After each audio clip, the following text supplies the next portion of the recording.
all across the fantasy universe. Welcome all to a bracket busting edition of the 2-Point Stance. Welcome, everybody. I'm Brian Drake. Find me on Twitter at Drake Fantasy. Hanging out with my boy, Joe Dolan, on Twitter at FG_Dolan.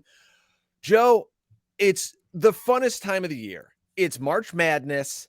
It's baseball's about to get going, but it's NFL free agency, and the free agency frenzy is upon us. The tampering period went down, and that's the biggest joke in all the sports is the tampering period, and then every deal gets leaked. But we've got so much fun to talk about today because we basically took the snow globe that is the NFL, we shook it all up, and by trade or signing, we've got all these big time players going to different places. So it's going to be a blast, man. How is free agency treating you at fantasypoints.com as the managing editor, having to publish all these fantastic articles? It's been busy, but been great. Graham Barfield's doing a great job with the fantasy fallout.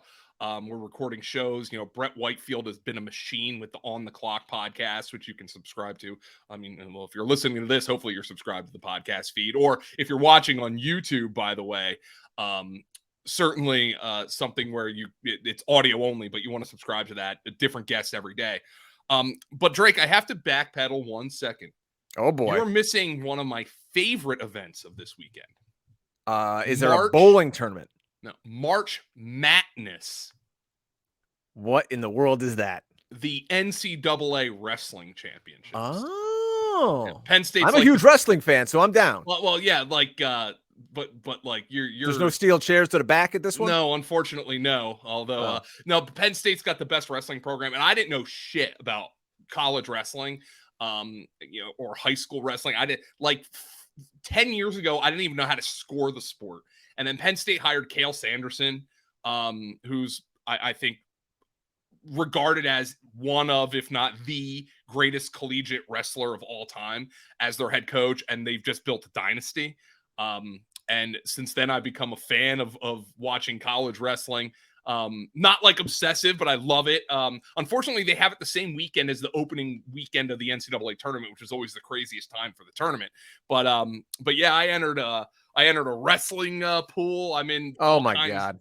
Oh yeah. So this is a gambling, just absolute frenzy this weekend. I love it. But then of course, my day job is the NFL and producing content for the NFL as we are doing here. So I don't think anybody needs to know that, but yeah, a huge weekend of sports. And we actually scheduled the podcast around my Nittany Lions, not exactly known as a basketball school, but we are in the NCAA tournament for the first time since 2011. And we play tonight at basically 10 o'clock against Texas A&M. So I gotta stay up for that and watch that. What are you drinking for the game? More importantly, I will be having some bourbon for the game. Yeah, that'll be that's my poison. That will be what I'm drinking. More or less bourbon if they're winning late in the second half? Probably more. I'm not going to get too tuned up, but yeah, I like the one thing I have to watch though is I have an oral fixation. So when I'm doing something, I'm like, and it's not like you're not processing it, Joe. You got to slow down, man. I gotta do that, but it'll be fun tonight. After we talk some free agency, of course. Absolutely. And if you're listening to this on St. Patrick's Day, cheers and be safe out there. What beer are you drinking there? I got a little Prison City out of Auburn, New York, suburb of Syracuse. It's a very good New England IPA. I'm that guy that goes into the mixed 6-pack section at the supermarket, takes all the real expensive beers, and then slides them into the much cheaper 6-pack case. I'm not paying $18.99 for this 4-pack. Sorry, Wegmans. Sorry. But I'm not. They'll deal with it. They can deal. Yeah. Well, I'm not an IPA guy, so. Oh, love it. If you got a favorite beer, I want it in the YouTube comments. If you're watching this on YouTube, tell me what your favorite beers are or bourbons, because I am a bourbon salesman by trade. My favorite beer is something that I haven't had in years. And although they apparently call it an IPA, Founders Red's Rye is probably the best beer I've ever had. I thought it was very drinkable, and I haven't seen it in years. So Founders Red's Rye, that's probably one of my favorites. If I find any, I'll ship it down to you. And I'm not paying $18.99 for a 4-pack, but some of the guys we're going to talk about can, because they just got paid, my friend. So let's start things off with the Chicago Bears. They traded away the number 1 pick to the Carolina Panthers, who also tossed in DJ Moore. And Moore will now fill out a receiving core in Chicago that now features Chase Claypool, Darnell Mooney, Cole Kmet, and the recently signed Big Bob Tonyan. So not bad. Something for Justin Fields to work with. So what do you make of this new offense in Chicago for Justin Fields? Is this actually a downgrade for DJ Moore? It's hard for me to say it's a downgrade for Moore just because his quarterback play has been so bad in his career already. I mean, the best quarterback he's played with is Teddy Bridgewater. That's not great. That's not great. Justin Fields is coming off his second NFL season.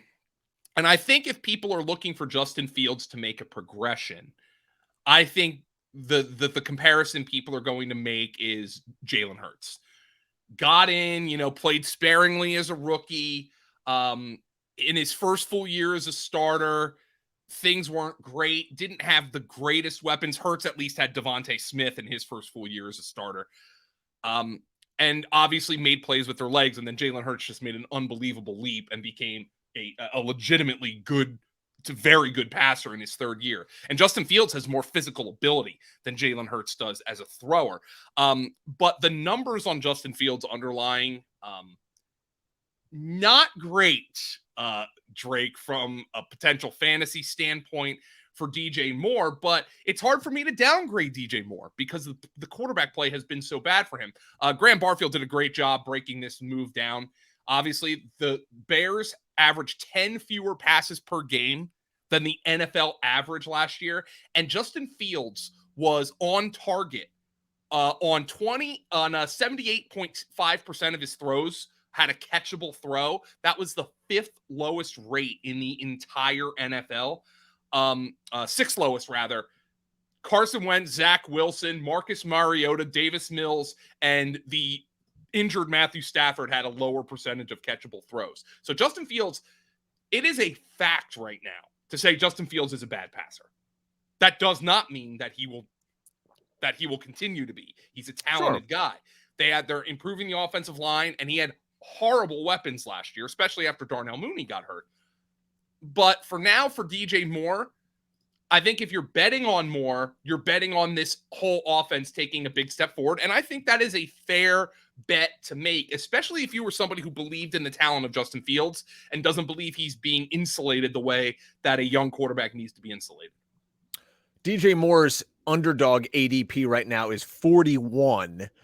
They've already updated with his new team and everything. And we're going to sprinkle in some of that fantasy points data. You're going to be hearing that a lot in the coming months because it's a major initiative for fantasypoints.com. And there was just some great work that Brett Whitefield and his team did over at Fantasy Points. Yet another reason you should be subscribing to fantasypoints.com. Well, let's keep going with this team. So everything we're going to talk about here kind of weaves its way around from one team to another. And the Bears also moved on from David Montgomery, who signed a 3-year, $18 million deal with the Detroit Lions, 11 of those 18 being guaranteed. Now, Montgomery is going to assume the lead back duties with DeAndre Swift in a complementary role. The NFL's leading rusher in terms of touchdowns, Jamal Williams, he skipped town to go to the Saints. And just prior to going on air, the Bears announced the signing of former Panther Deonta Foreman. So we got Deonta Foreman in this backfield with Khalil Herbert. I just drafted Khalil Herbert in legit like the 5th round of a best ball draft, thinking I got the steal of the century. And now we're going to throw Deonta Foreman in here, who looked great. Let's be honest. Last year, when nobody thought he was going to be looking good coming off that the Achilles injury that nobody comes back from. What do you make of this Bears backfield with Herbert and Foreman? I want to see if they make a potential move in the draft. I think that's certainly something that they can do. They picked up a ton of draft capital in the trade with Carolina. Montgomery moving on. Khalil Herbert hasn't done it for a full season. Deonta Foreman's a veteran, but has been kind of more of a rotational back, not somebody who's going to contribute in the passing game. And this is one of those backfields, Drake, that I want to see how it shakes out ADP wise, because I'll probably be drafting the cheaper guy who I certainly presume is going to be Deontay Foreman at this point. And I don't think the money on his deal suggests he's maybe even a little lock to make this team.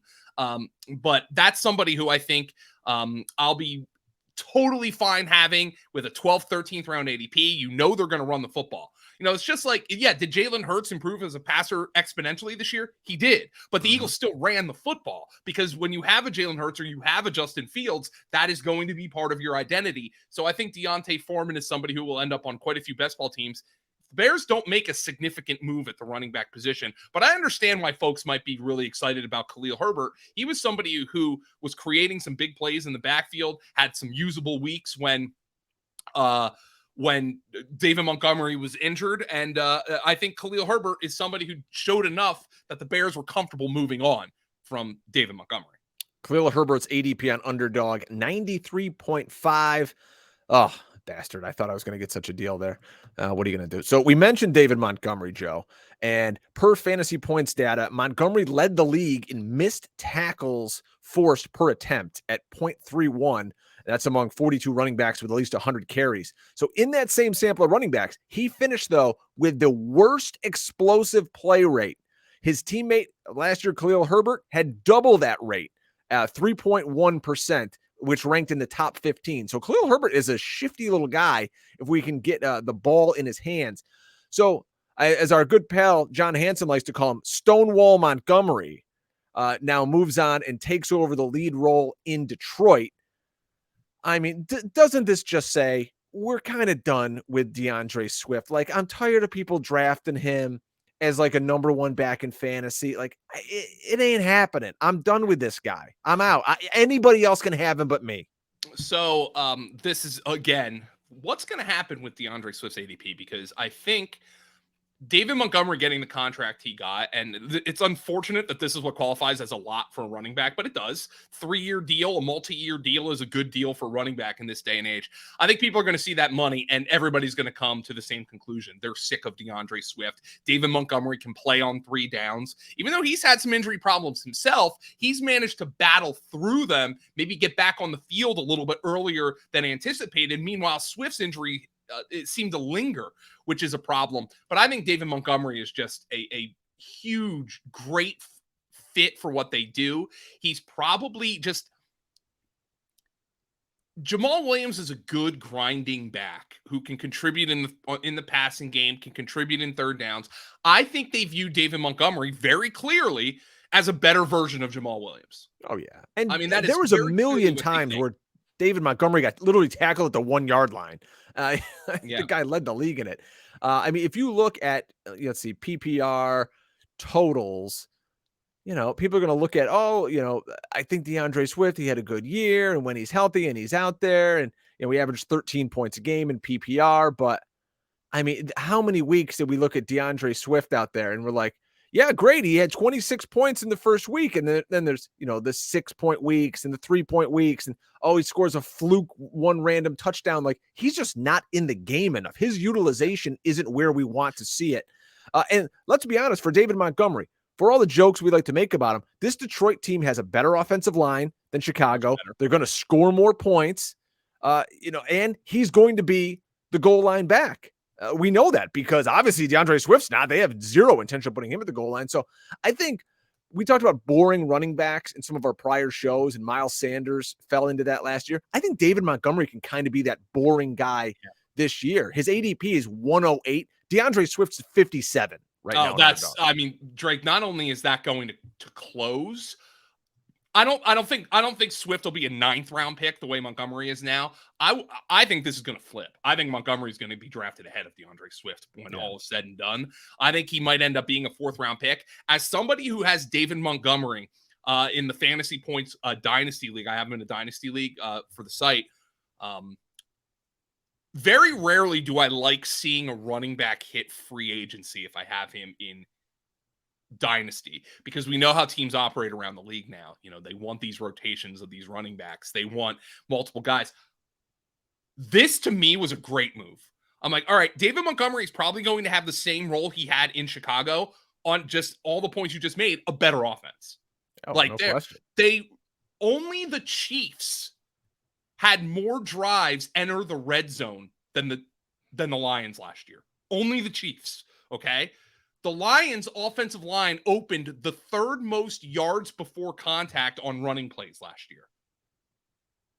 They just brought back Graham Glasgow. Like, they've got depth on that line. They've got maulers on that line. And this was a good line that had injury problems last year, by the way. Halapoulivaati Vaitai got hurt like in week 1. Like, they had guys who were in and out of that lineup, and they still had a great offensive line and this is a great spot for David Montgomery. DeAndre Swift might end up being a guy I'll probably dabble in just because of the talent, Drake. Because if he falls, I want to keep it consistent with the lessons that I was talking about a few weeks ago on the show. If DeAndre Swift ends up as a 7th or 8th round running back, I have to sit there and say, what's the best case for this guy? Because he is explosive. But I think David Montgomery will go ahead of DeAndre Swift, should go ahead of DeAndre Swift. It's going to be a fair, that'll be a fair outcome. And I think that's what's going to happen. When you're talking about team building too in your fantasy drafts, and trust me, we got a whole summer of this ahead of us. I want DeAndre Swift as like my 3rd or 4th back. Fourth might be pushing it, but definitely I want him as my 3rd. I don't want to have to count on him every single week because that's a good recipe for not making the playoffs. We talk about playoffs, we talk about underdog rankings and all this. If you don't want to worry about setting a lineup, you just want to go to Underdog and draft your team in best ball. Folks, there's no better way to do it than using our code FANTASY PTS. You go over to Underdog Fantasy, download the app, right? Use the code FANTASY PTS. We're going to match your first time deposit up to $100. And that's not all. You use our code FANTASY PTS, you're going to get a fantasypoints.com standard subscription for just $5.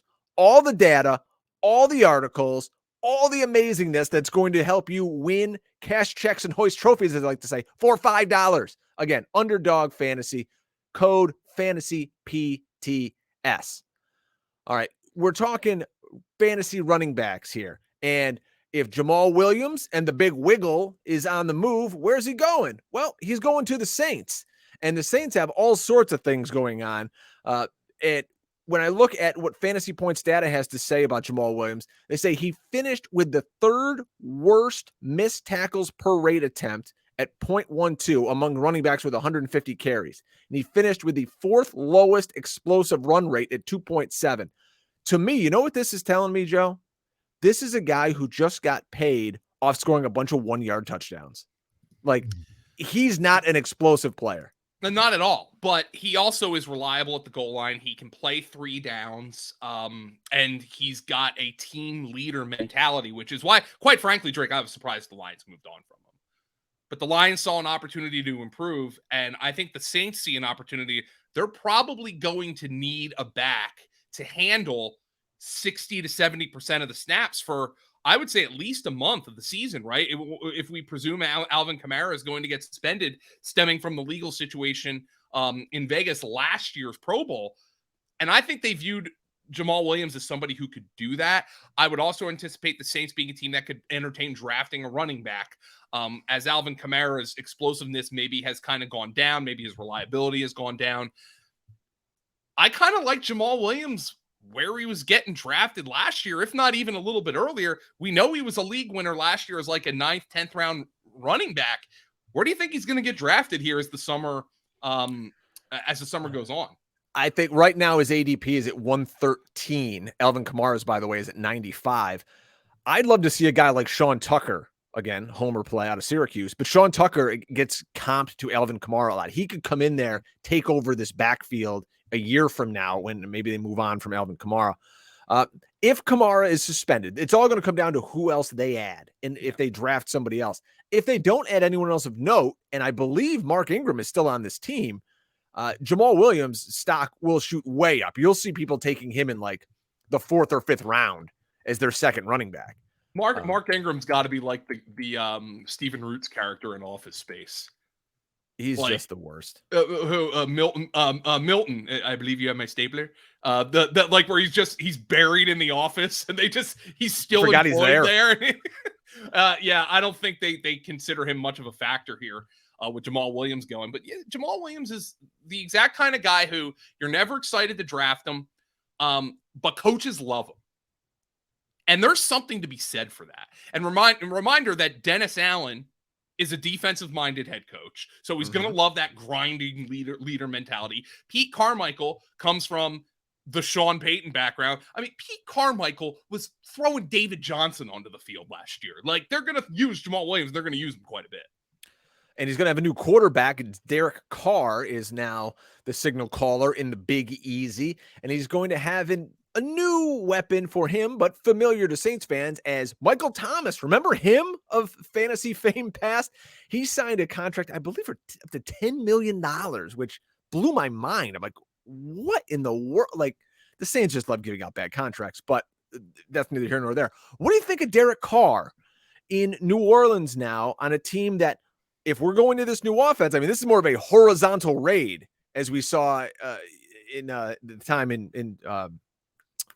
the timeout in the Chargers, right? I'm sorry, blanking here. I've had 3 sips of my New England IPA, and I'm already like off the deep end. So Derek Carr can play that offense. You mean the Raiders? Sorry, Yeah. Derek. Well, I'm talking Derek Carr here with the Saints. Yes. So the Saints, now you got Jamal Williams. We're talking this receiving core, right? Yeah. We liked what we saw last year out of Chris Olave. We get Michael Thomas. Maybe he's healthy. We know he can catch a lot of balls underneath. You're going to take some shot plays to Rashid Shaheed. Can Derek Carr be a low-end fantasy starter in one quarterback leagues, or is you're resigning him to the bench in just 2 QB leagues only? He's a bench guy to me. He has one finish as a top 12 fantasy quarterback. He was finished as quarterback 10 that year. He's been a high to mediocre backup, and I don't see how that's going to change. Why would that change this year? He had Devontae Adams last year. He had and it. Far be it from me to say he had Hunter Renfrow and Darren Waller last year, because those guys spent a lot of time injured. Mm-hmm. But can we trust Michael Thomas? Thomas, who's played 8 games in the last 3 years. Jarvis Landry's a free agent. I do like Rashid Shaheed. That's a guy who, I mean, you get into the teenage rounds of underdog drafts, just auto pick Rashid Shaheed, because you would have to think there's going to be at least 2 games where he's going to come through for you. But Derek Carr has never been one who's put up big time numbers. Now, Chris Olave was wide receiver 26 last year as a rookie. I think Chris Olave is somebody, and Derek Carr showed last year, he can get the ball to a big time target. He's done it before. Chris Olave, I think people are going to be very excited about. He's going in, I think he's a 3rd round pick right now in underdog. I think he's going to be part of that end of the 2nd, early 3rd round group where, I don't have Chris Olave on this team, so I'm going to draft him in the 2nd round here, something like that. I think he's somebody who can help Chris Olave. I'm just not sure Derek Carr is the kind of quarterback who succeeds in the fantasy game these days. No. Derek Carr is all about throwing the ball out of bounds when there is an ounce of pressure in his face, so he doesn't take a sack. To me, I've always felt that. And I know, he gets this ADOT that looks high and it looks like he throws the ball down the field. If you watch Derek Carr games, he does not throw the football down the field. He's very, very careful with the ball, does not want to turn it over. So that's what's going on in New Orleans. What about where Derek Carr came from? They've got a new quarterback too, much better hair.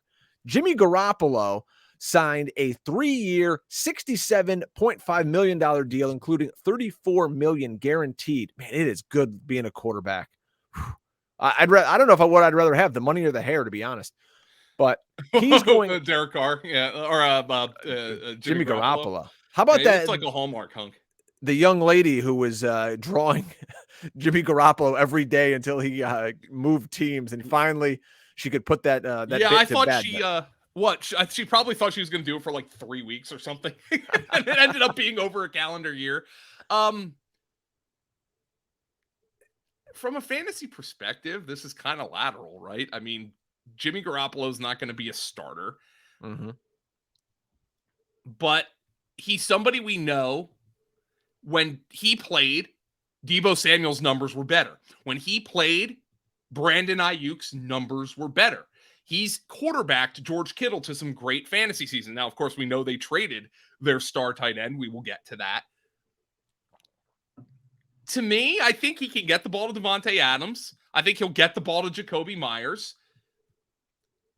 I'm okay drafting Devontae Adams early.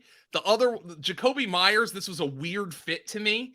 I thought the value was there. That was a weird fit to me.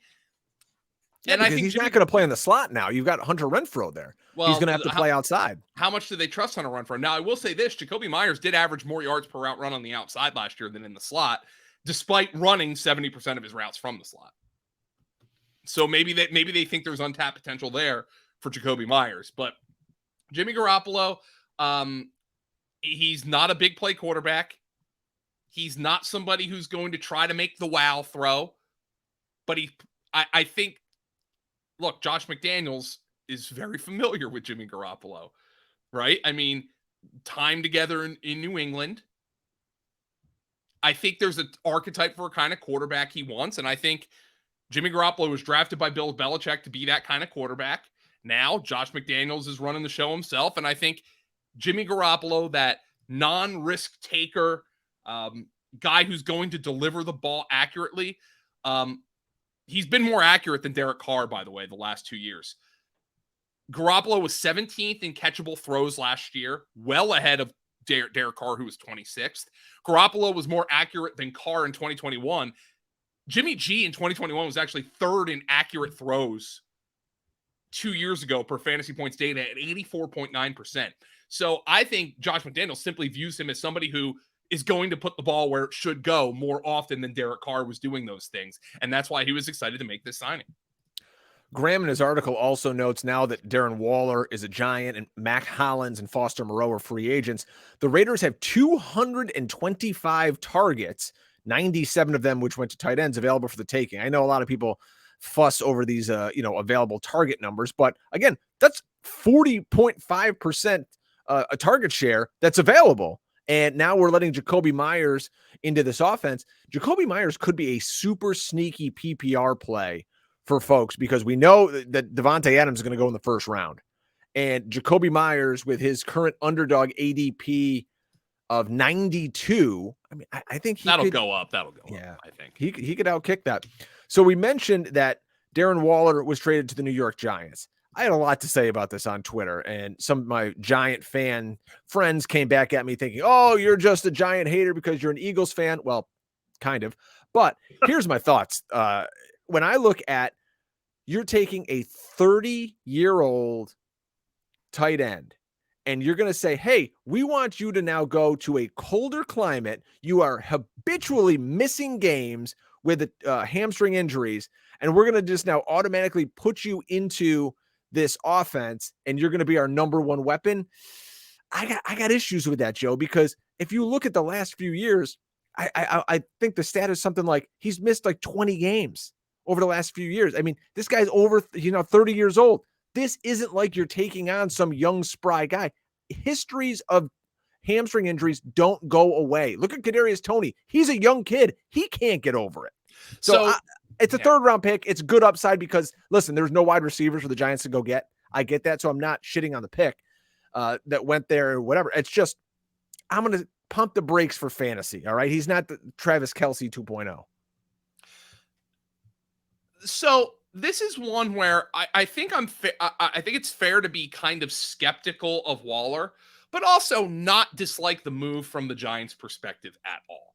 Look, it was the 100th, absolutely. It was the 100th pick in the draft, which is, you can get a good player for that, but in theory, Darren Waller's a good player. He has missed 14 games the last 2 seasons. I thought last year he was kind of just underutilized even when he was playing. Last year, he ran nearly 90% of his routes detached from the formation. Only one tight end, that being Mark Andrews, per fantasy points data, ran more routes detached from the formation than did Darren Waller. And so I think from Joe Shane's perspective, this is like, he was like, I've called around the league. We know there is no alpha dog X receiver on the free agent market. The Bengals have shown zero interest, at least to this point, in trading T. Higgins. Now, could somebody come free closer to draft time the way A.J. Brown did last year? Sure, that could happen. And I would anticipate the Giants would be interested in that.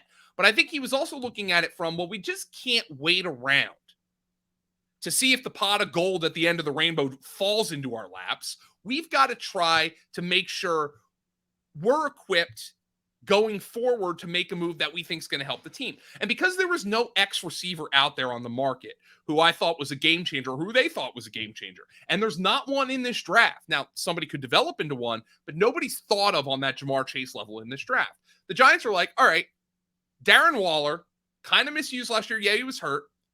We think he can play X receiver. We think he can be a big slot receiver because that's what he was. Remember, he used to be a wide receiver.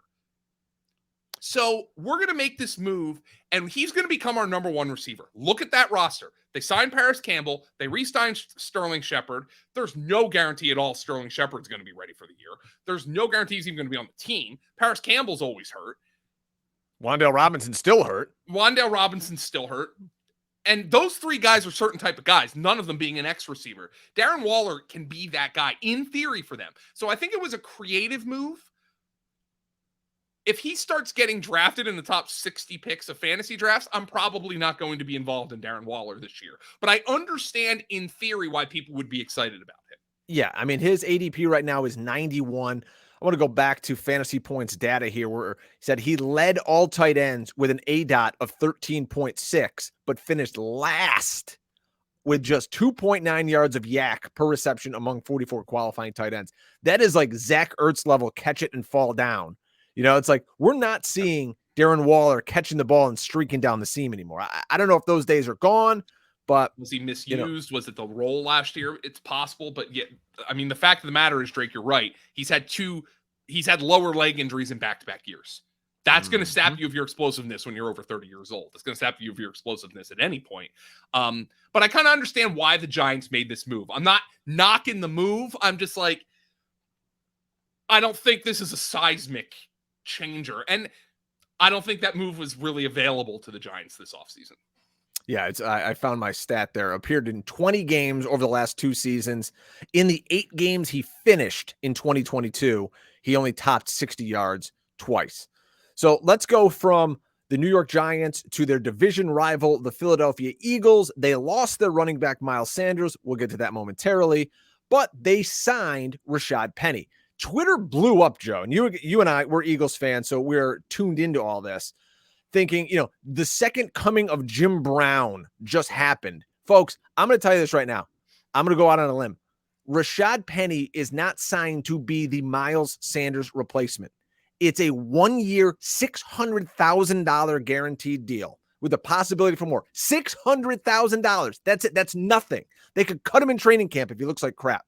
All right. But we know, Joe, when Penny's healthy, which is rare over his 4-year career, he can look great.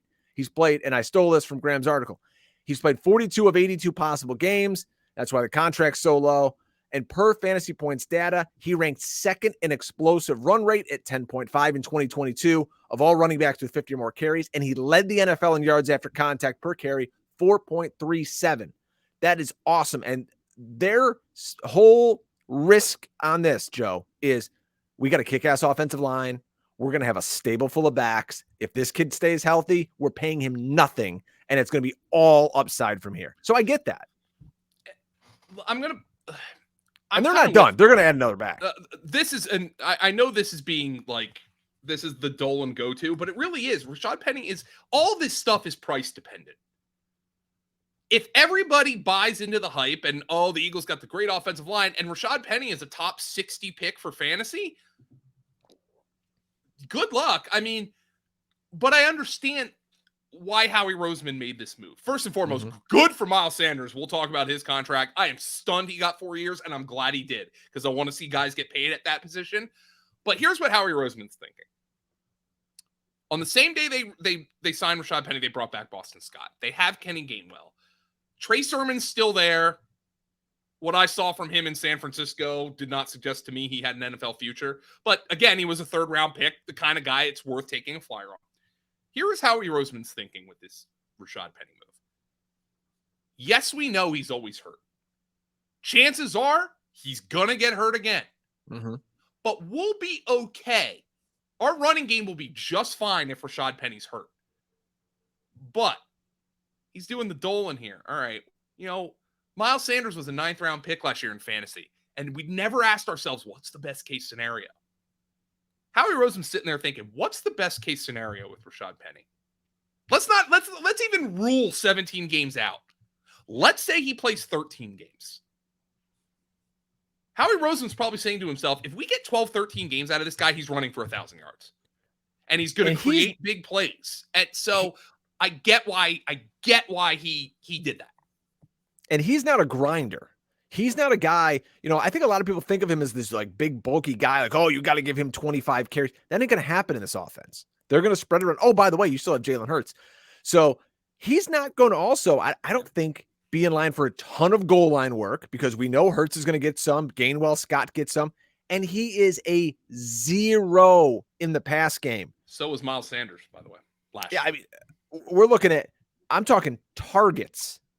His career high in targets is 12. That was his rookie year. I mean, that's being a 0 in a PPR league. What are you doing? There's going to be a lot of weeks where Miles Sanders, Rashad Penny scores you 6 points because he runs for 60 yards, doesn't score a touchdown. And by the way, that's what Miles Sanders needed to score for you last year for him to really come through for fantasy. He scored 11 touchdowns because the Eagles had a great offense and they have a great offensive line. Obviously, Jason Kelsey's back, which is a big factor for that.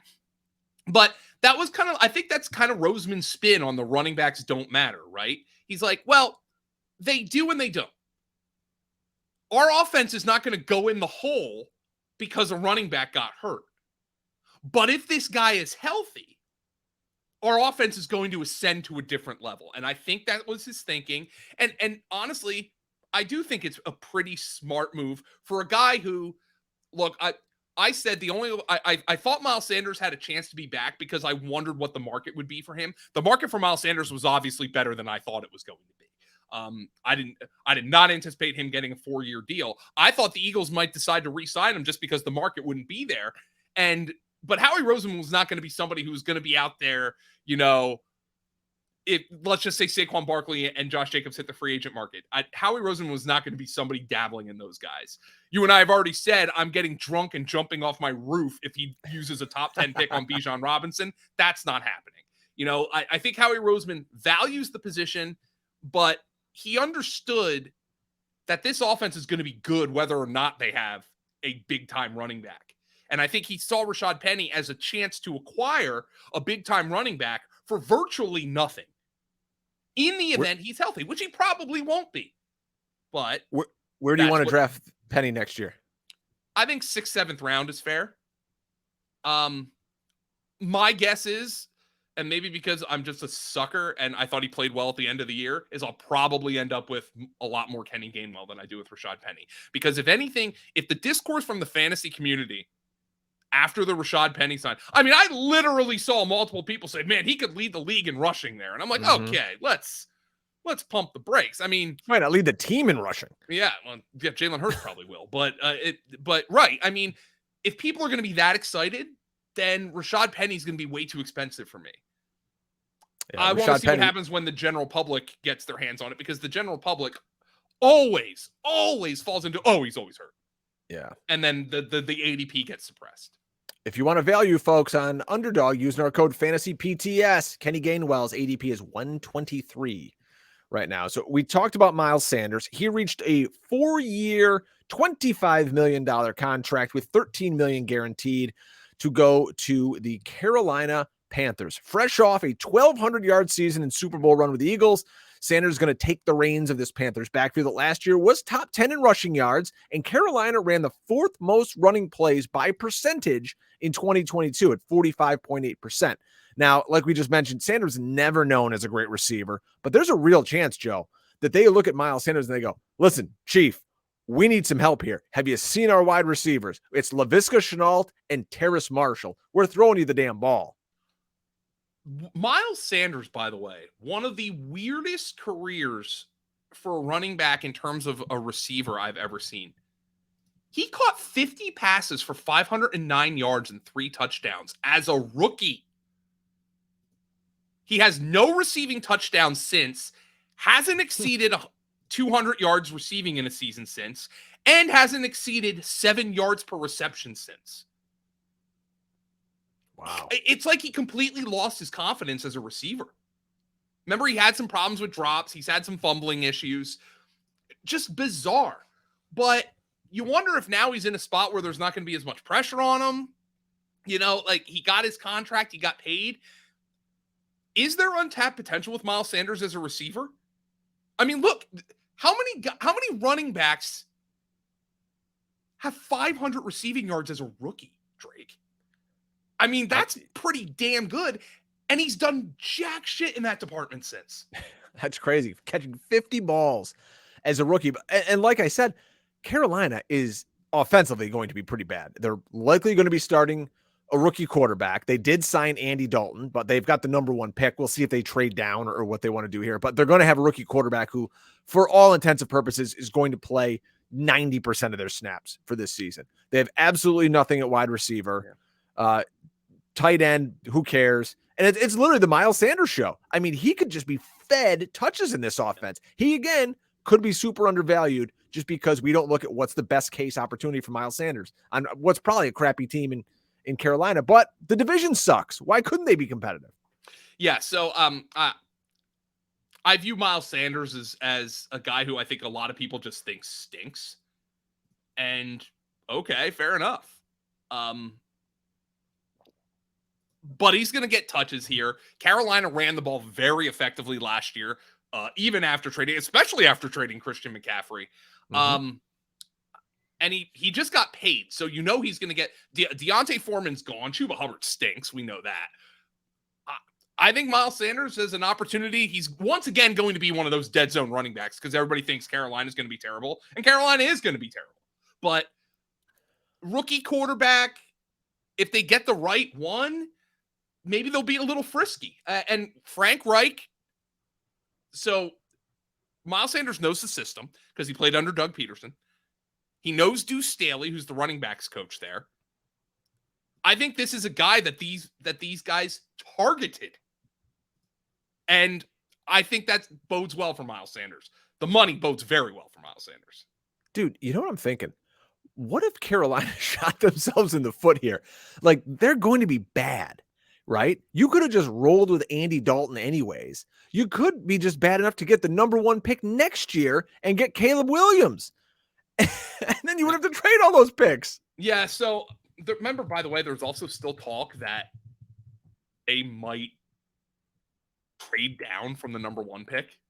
If they find another quarterback they like. I don't know if you make that move, but they also still, by the way, have plenty of draft capital because they traded for Christian McCaffrey last year and picked up all those picks.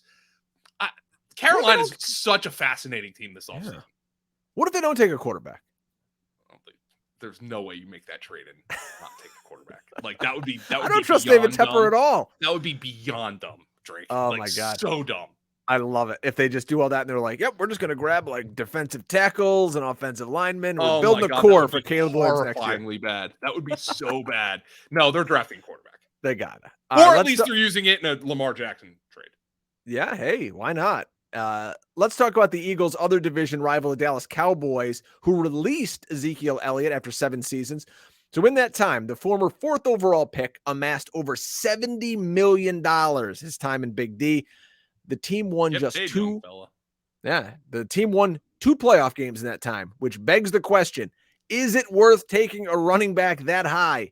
And if so, should you extend him? That's a conversation for another day, but quickly. Yeah, I mean, they could have had Jalen Ramsey with the next pick, by the way. Yeah, I know. Like, hindsight is 20/20. This one's so obvious. And I mean, there were Cowboys fans at the time who were saying, why don't we just take Jalen Ramsey at 4 and Derrick Henry in the 2nd round? That would have worked out a hell of a lot better for the Dallas Cowboys that year. Of course, if you're doing the draft over again, you have to take Dak Prescott that high. So, you lucked out. You got nobody's arguing the value of Zeke Elliott if Dak Prescott was taken 4th overall and Zeke Elliott was taken in the 4th round, right? It's just, they just happen to luck out with the quarterback. I'm not blaming the Cowboys winning only 2 playoff games on Ezekiel Elliott, okay? That's not his fault. He did everything he could to help them win those playoff games. I mean, and also you go back to the argument, well, the Detroit Lions never won a playoff game with Matthew Stafford. Did that mean it wasn't worth it drafting Matthew Stafford number 1 overall? That's quarterback versus a running back, though. I mean, I don't think anybody in their right mind is going to tell you, unless it's like a situation like, then this is why people are trying to talk about the Eagles drafting Bijan Robinson. That's why I bring this up, because it's a situation like that where we know the team's loaded and they somehow fell ass backwards into a top 10 pick. And the Eagles still aren't doing it, by the way. They're still not drafting Bijan Robinson. No. No, you shouldn't draft a running back at 4th overall. But Zeke Elliott was a damn good running back. Like, he was really good. Really, and they could have gotten out of it cheaper if they just hit him with the franchise tag twice versus giving him that extension. But again, besides the point. So the Dallas backfield is going to look drastically different than we've seen it over the last 7 years. That's because Tony Pollard and his broken leg are going to get all sorts of draft hype this season. Pollard, of course, finished as a top 10 PPR running back, despite missing some time with injuries. And he's currently coming off the board at running back 13. I fully assume Dallas is going to add a running back or 2. Now, that's kind of a bad injury, though. Tony Pollard's coming off here. Is this maybe a redshirt year for him, or are you I don't still think he's all redshirting. in? No. No, I'm saying for fantasy, maybe you look at it as a redshirt year and go like, you know what? I'm going to wait a year on Tony Pollard. If he starts sneaking into the 2nd round, it might be for me. His underdog ADP, I'm looking at March 6th. So this is 10 days ago before free agency. It was 38.3, which is late 3rd, early 4th. That was pre-Zeke getting released. Oof. Zeke could help some teams, by the way. I mean, he could go out and just be that goal line grinder. Which he's still very good at, by the way. Sure. I mean, you look at a team like, could he go to Kansas City? I'm thinking of a good team like that. I mean, they got Pacheco, but maybe he wants to go somewhere on the cheap. Yeah, there's maybe Cincinnati with what's going on with Joe Mixon. Cincinnati could save a lot of money if they release Joe Mixon. Samaje Perine's gone, so you think Zeke Elliott can come in there and do something like that.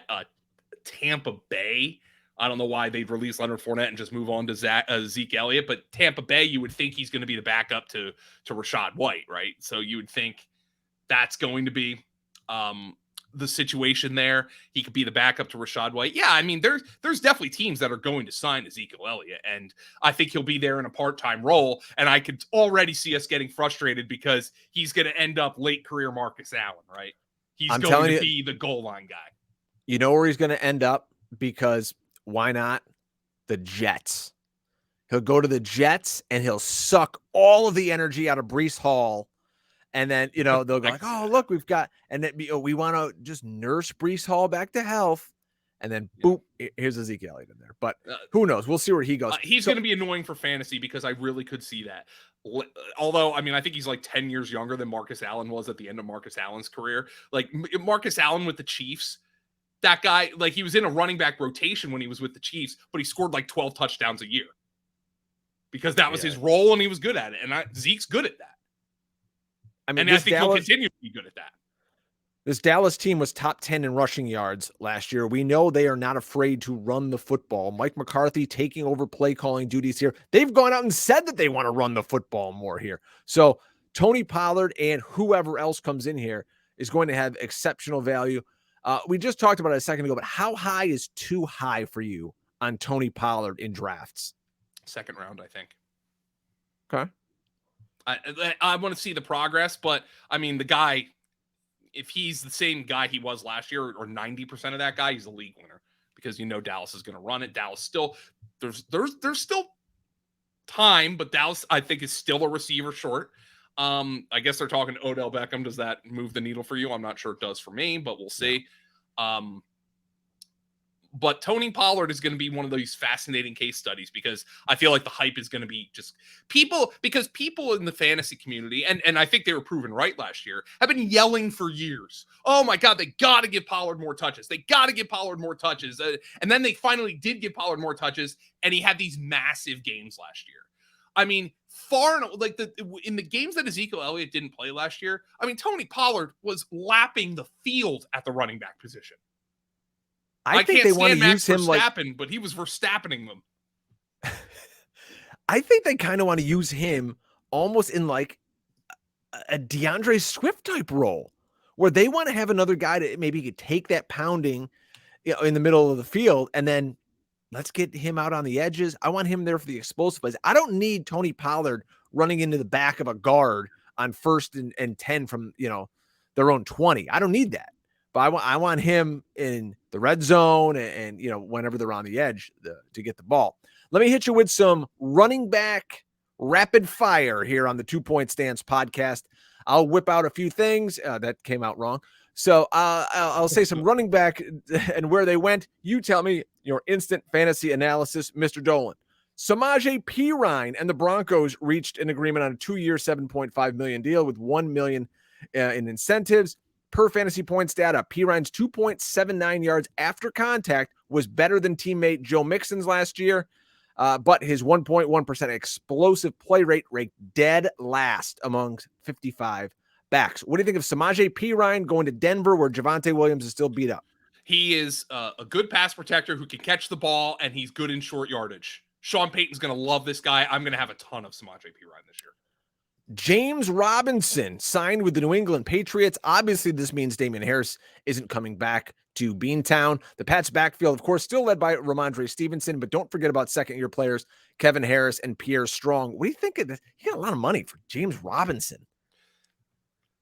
I am not terribly impressed with this. The Patriots' track record in free agency is not impressive to me, at least the recent track record in free agency.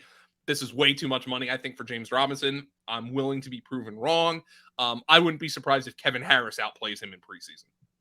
Miami decided to bring back all 3 of their running backs. A week ago, they had no running backs on the roster. Now they've got the exact same 3 guys. This team was bottom 10 in rushing yards last year. Are you excited at all about Jeff Wilson, Raheem Mostert, or Myles Gaskin? Yeah, if it's still going to be these guys getting drafted in the 10th round or later, I actually liked drafting Miami's running backs last year because all of them were getting drafted in the double-digit rounds, and it might happen again. If any of these guys sneak into like the 7th or 8th round, no, but I could see myself dabbling in these running backs again for sure. Raheem Mostert's ADP on Underdog 166, Jeff Wilson at 186. Oh, those are auto picks. Yeah. Whew. I mean, now I think a lot of that's held back because those guys were free agents and were free agents who were not expected to get a lot of money. I think they both got a little bit more security than I thought they were going to get. Let's quickly go over to the wide receivers here. These 2 guys are kind of tied to each other in a way. Juju Smith-Schuster leaves the Super Bowl champion Kansas City Chiefs, goes to the New England Patriots, and the Patriots star receiver, I always blank on Jacoby Myers' name. Yeah, son of a gun, Jacoby Myers. He's out of town. We already talked about him a little bit going to the desert and play with the Raiders. So Juju to the Patriots. Somehow this team gets slower. This is just a bad signing. Man, I hated Juju in fantasy last year, and he was one of those guys who, like, if you were down on Juju or if you were high on Juju, you could both kind of claim you were right. I think he was like the wide receiver 33, but he had some big games. I think it was proven to me why Juju did not command much on the free agent market last year. I thought this was a bad signing. I think they replaced Jacoby Myers with worse Jacoby Myers. I have zero interest in Juju Smith-Schuster for fantasy next year, especially if people are going to be like, well, there's a lot of targets there. Well, yeah, have fun with those. Have fun with those targets. It's funny that both players signed 3-year, $33 million contracts. Of course, Jacoby got $21 million guaranteed. I think he even tweeted something like, wait, it's the same contract. Like, why didn't you apparently just keep Juju's is actually for less. But you get what you pay for. I think they got a worse version of Jacoby Myers. All right. And I guess if we're going to end things, we might as well talk about Aaron Rodgers and Alan Lazard ending up with the New York Football Jets. Lazard to the Packers. True. Lazard's going there, though. 4 years, $44 million, $22 million guaranteed. I honestly get why they're doing it because they want to get Aaron Rodgers. Other than that, there's no need for Alan Lazard to go to the New York Jets. He's going to be their third best receiver. I mean, barring Elijah Moore getting traded, which might be better for Elijah Moore at this point. I think, Drake, we should probably dedicate a longer conversation to the Aaron Rodgers thing next week. We could do like a whole podcast on it. I think Alan Lazard is a good receiver. I don't think Alan Lazard's a $44 million wide receiver. Fantasy. Oh, this is a great line. Per fantasy points data, Lazard averaged 2.2 yards per route run in the slot compared to just 1.7 yards per route run on the outside. So he was more of a deep threat. He had the 7th highest ADOT among wide receivers, at least 100 targets last year. But, I mean, you've already got really good receivers in New York. There's no need for this. They have to be shipping off Elijah Moore in this trade. And I get why Jet fans are happy. And we'll talk about this more next week. But, I mean, they've had terrible quarterbacks. If you can get Aaron Rodgers. But there's one thing I want to say is this. These fans out here talking like, okay, they're going to get a number 1, maybe multiple number 1. It's like, what are you smoking here? They're going to get like a 4th for Aaron Rodgers. You're not trading multiple first-round picks or a first-round pick to pay $50 million. It ain't going to happen. I think Packers fans are just sick of this guy, and probably should be at this point. I think it's time to go, but we'll discuss the Rodgers thing next week. I mean, there's a lot here, and I understand why Jets fans are excited about it.